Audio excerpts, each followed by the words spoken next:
Next, we're going to get into the Business Athlete Manifesto in the business and branding segment here on Mornings in the Lab. Rocking and rolling the show forward here, Jimmy, which is good. Might get out of the studio a little earlier today, Christina. Who knows, huh? And all right. So listen, we're going to dig deeper into the Business Athlete Manifesto, how to balance work, wellness, and mindset for success. The last number of days, we've been digging into these values that I put out there when I created this manifesto a number of years back, putting my values on paper, publishing them for the world to see and say, hey, here's who I am. Here's how I lead. Here's what I'm all about. Here's what I stand for. If it resonates with you, great. If it doesn't, great. It doesn't matter, but here's what I'm all about. We talked about a number of different values in the manifesto. And today I want to get into a few additional ones. And the first one I want to talk to today, Christina, is about consistency. We were talking about this earlier today about failure. And when we fail, we talked about redemption and redeeming yourself. And we've talked in the past about resilience. Within all of this is this idea of consistency, showing up day in and day out. And for me,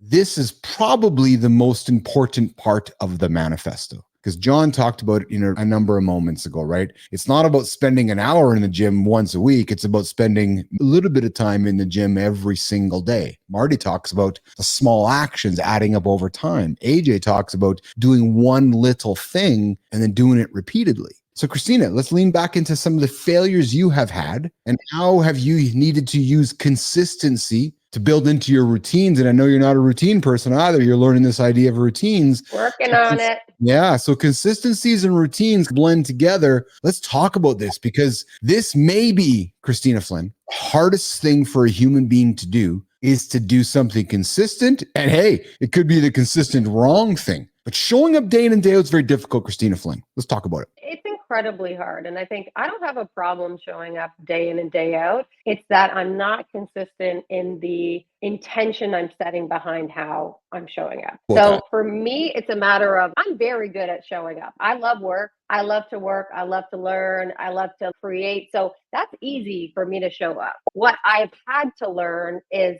because routine to me, I fear the boring. I fear that I have ADHD, and to me, it's terrifying to do the same thing every single day. But I have learned that while logically that might be terrifying, it makes a lot of sense to do that because you need to wire your brain for that consistency. You need to wire your brain for those activities so that you don't have to think about them all the time. The boringness or the annoyance comes from the fact that if you're not consistent, then you're having to go through each one of those actions and those steps every day. And that takes up a lot of energy and mind power. But if you do it consistently and you're showing up over time, you can free yourself from the thought process around that. And our body goes into an autopilot mode so that you're just doing, which actually is not boring. It's freeing because you can focus on the things that actually get you excited a whole lot more. So then there's somebody like you listening right now, or there's somebody that might be relating to you right now. How do you start? How do you become consistent? How do you embrace boredom? How do you recognize that today being Thursday in your best interest is best if next Thursday is relatively the same? And then the following Thursday, how do you do it, Christina? And how have you been? And I'm literally talking tactical because there's somebody listening right now going, fuck, yeah. I don't get you, Christina. What do you do? So for me, I can only speak to my own experience. It was really important. I have built a lot of plans before, and I have used a lot of tools, and I have bought a lot of courses. Productivity, consistency, this system is what you need to do. And what I've learned is that none of those systems work because they're not tailored for you. They're tailored for the person that's selling them to you. And the minute you start buying all of these things external to you and thinking that they're going to solve your problems, I can promise you right now, save a fuck ton of money because I have spent a fuck ton of money on trying to solve my problems in that way. What you need to do first and foremost is acknowledge that your process is your process. So you need to find what works for you, which involves a lot of experimentation and a lot of trying and a lot of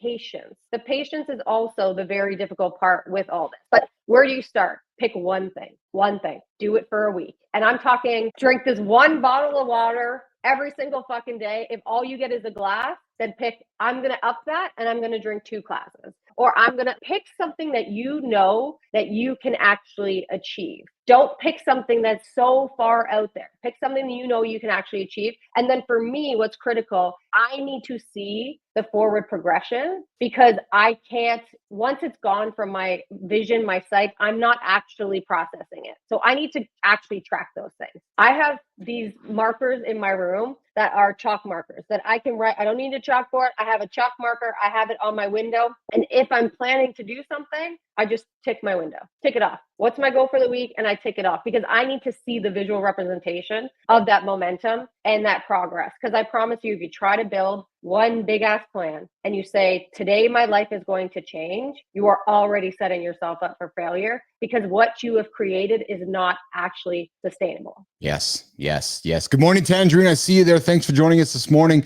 this afternoon, evening in your world here. I very much appreciate you. Christina, I love that you have talked about, Jimmy, I'm moving my camera over here so I know where I'm going here, brother. I love that you're like systems, because I feel like I might have a little bit of a rant on this. The whole reason I started this morning show, or this idea of accountability, Christina, is because you can purchase every system in the world without any accountability or showing up consistently. Doesn't matter. It doesn't matter. And I've laughed and I've joked and I've jested with my good friend AJ Zeglin, our mind fuel expert here in the lab. And I've spent so much time in the gym with him saying, oh man, this industry, this fitness industry, in many ways, the joke is it's about selling snake oil, because it's just because everybody can tell you what to do, Christina, but if you can't do it, you're never going to succeed. So I love this whole industry built around systems, because they're all fucking scams. They're all scams. Well, I won't say that it's a scam. What I will say, I will argue this. That system worked for one person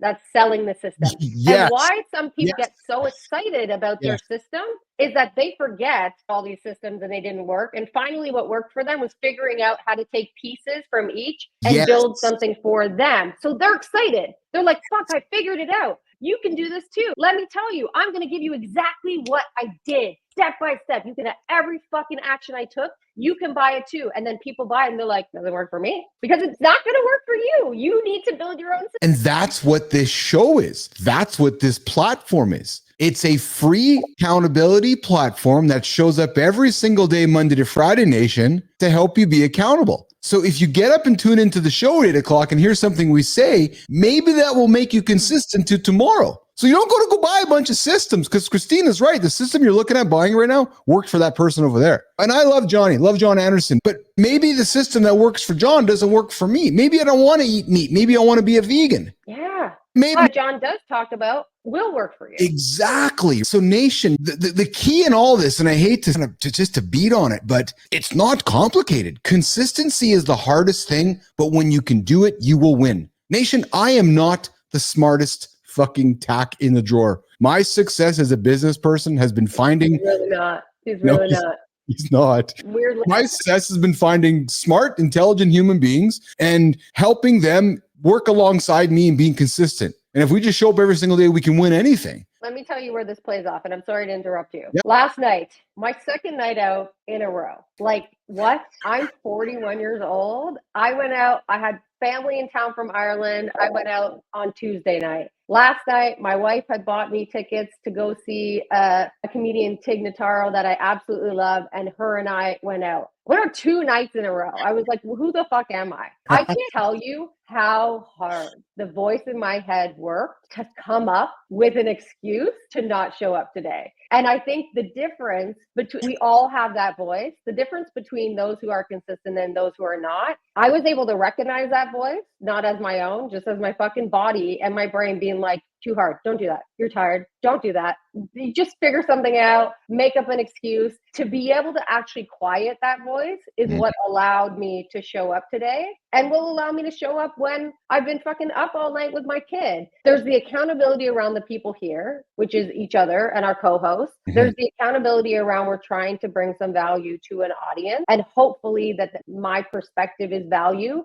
Maybe you won't get it if I'm not here. But ultimately, it's not necessarily about what I'm doing externally. It's about proving to myself that I can quiet that fucking voice in my head, who we know I call Regina George because she's a bitch, and quiet her down and say, chill. I know I'm tired, but we got shit to do. We got work to do. Fuck off for today. Yes, yes, yes. And John talks about chasing feelings, right? So you showed up today, the show's coming towards an end, and I bet you're feeling pretty damn good right now because I fucking did it. You're proud of yourself. Yes. And Christina, I want to make this relatable. There's somebody struggling or they're starting their day right now and they're questioning what they're doing next. Think about the feeling Johnny always talks about. Think about what you're going to feel like when it's done. So Christina, before she got on the show today, she was wrestling with her mind going, am I going to be consistent or am I not? Okay, she showed up, she was consistent, and now she's like, yes, I'm reaping the rewards of that. And it's a little reward, right? And I think that's why self-reflection and taking a moment to stop and acknowledge these feelings and have these feelings internally. I'll be honest, even just talking about it right now, I feel more proud of myself because we're having the conversation about it. And I'm like, yeah, you know what?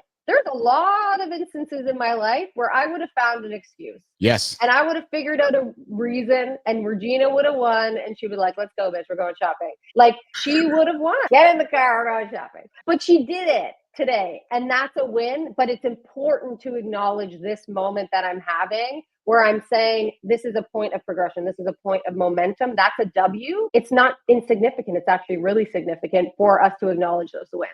I love that. I love that. We're talking consistency. We're talking the Business Athlete Manifesto. And I'm going to throw one more on the table here for us to communicate about before we wrap up. I'm going to talk about consistency and how I'm consistently fucking up with a stupid window about going over it. So give me a second. I'm going to be right back. I'm not doing this again. The sun's shining in Christina's eyes here on Mornings in the Lab with Keith and friends. Hey, listen, if you are just new to this show, I will invite you to hit the subscribe button, like the channel, share it with your friends. We've created this show as an antidote to get you guys moving every single day, as a way to get your day started, as a way to give you information, give you advice, give you inspiration to move forward. As we've learned from Blair yesterday on a TEDx talk I heard, it's not about bouncing back, it's about bouncing forward. Let's lean into this one here. Now, this one is maybe a fluffy word for many, and maybe it was for me until I really learned what it meant and I really learned to accept it and really learned how to use it. And more importantly, learned about it because I was not good at this. I didn't know anything about it. I didn't even know what the hell it meant. I had to spend money in psychology sessions and going through some journeys in life to learn all about this.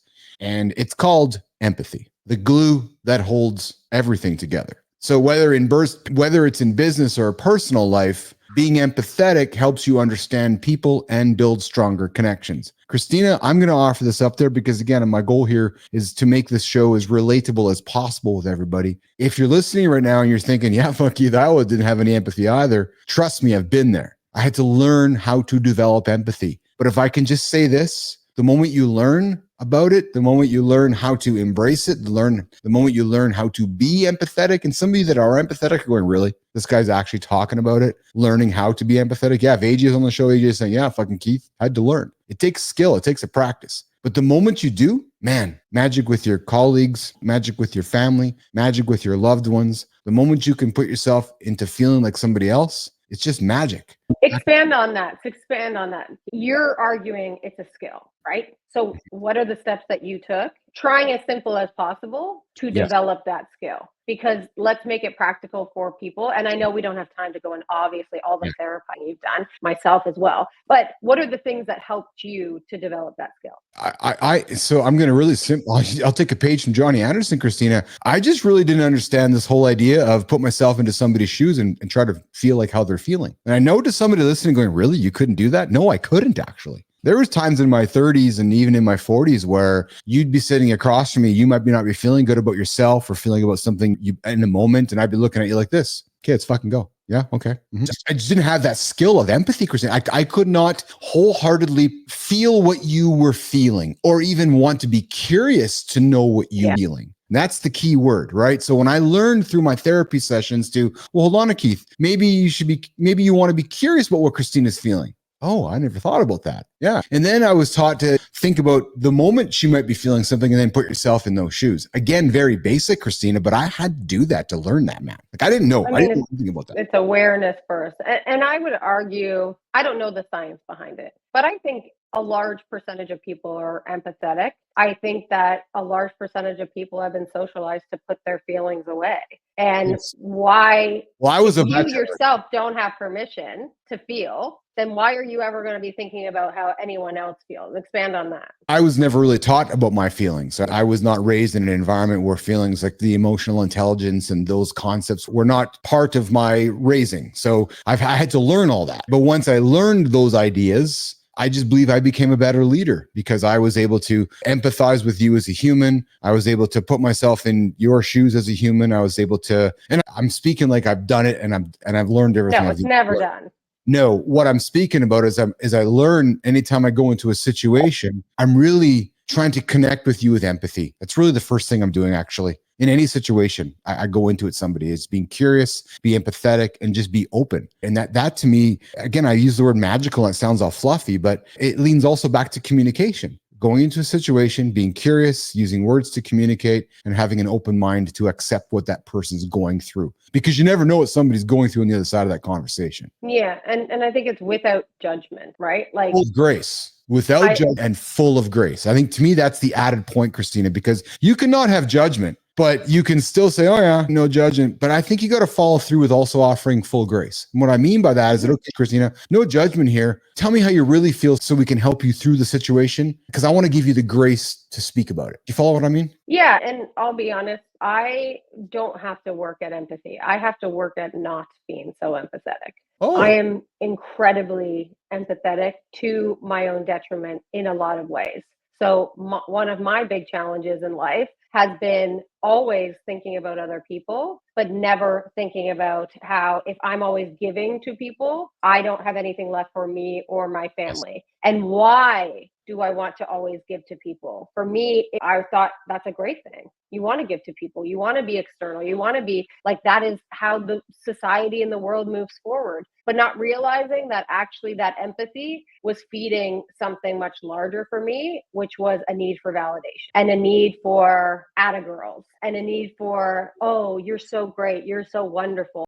I was actually being incredibly empathetic, which is natural to me, but giving people what they wanted and how they wanted it, because I wanted them to like me and I wanted them to appreciate me. So it was to me, it's very much the opposite. Interesting. That's interesting. I never thought about it that perspective, but you were looking, as a way of acceptance. Yeah. And it just comes naturally to me. Like I feel incredibly deeply about everything. And that is not, it's an amazing skill that I have. It's not always serving me in the best way, because when it comes to business, sometimes I don't like the saying it's not personal, it's business, because I think people use that as an excuse to be dickheads. But what I will say is that I've learned is that there is sometimes business happenings that can't consider the personal, or somebody is going to operate in business the way that needs to serve them best because they need to move forward in whatever direction it is. And they have different things to consider than you.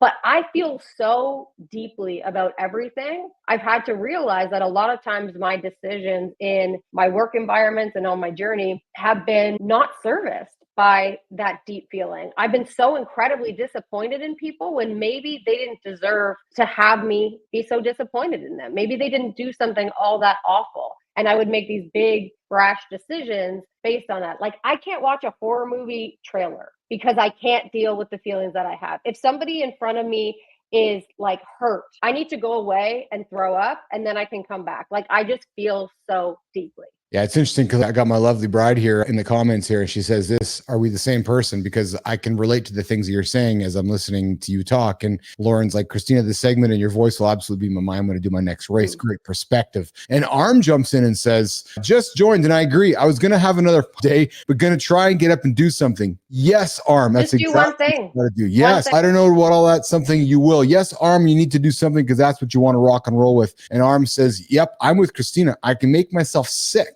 because I'm worried about what other people's issues, problems, and feelings. Great conversation, Nation. Business and branding with Keith and friends here. Jimmy, we're going to work towards, it looks like this guy, that camera died here already. The batteries are dead on that camera. So we're going to That's it. It's time to say the show's over. Christina, another good one here today. Another great conversation. We started off with, a couple hours ago, we kicked off the show with an unpredictable topic about 3 penises, I think, and we moved our conversations into... No triple dicking. I thought it was like a movie about double dicking, and nobody made a triple dicking. No joke. triple, It was no very triple unusual. Or no one talked about shark penises and how sharks have 2 dicks. I thought it'd go a very different direction. You and me both. Yeah, it didn't land as good as I thought it was going to land. But hey, so no triple dick jokes in the morning segment here. We went into... No one doing this. No one's doing this. Yeah, so John and Marty, if you're tuning in right now, later on, come on, guys. Like, what's Uncle Keith's doing the best he can here without Seth hanging a joke for him. And the heart on light, the light on light, I'm telling you, man, there's just jokes left and right here. We then went into center stage talking about failure. We really leaned into failure today, Nation. If you heard today's show, or if you're listening back onto it later, I'm hopeful that there's something that resonated for you to get yourself going, because that's what we do here on the show is we create content to help you guys move forward, hold yourself accountable, and ideally, Christina, be consistent, because we know that's the ultimate thing to do to keep you guys successful. Tina, let's get out of here. Get out of here. Let's go to work. Tina, I'll see you later. Oh, see you later. Arm, yes, you missed it? Nah, go get it, Arm. Peace out. We'll see you guys later, Nation. Ciao. Let's get out of here, Jimmy.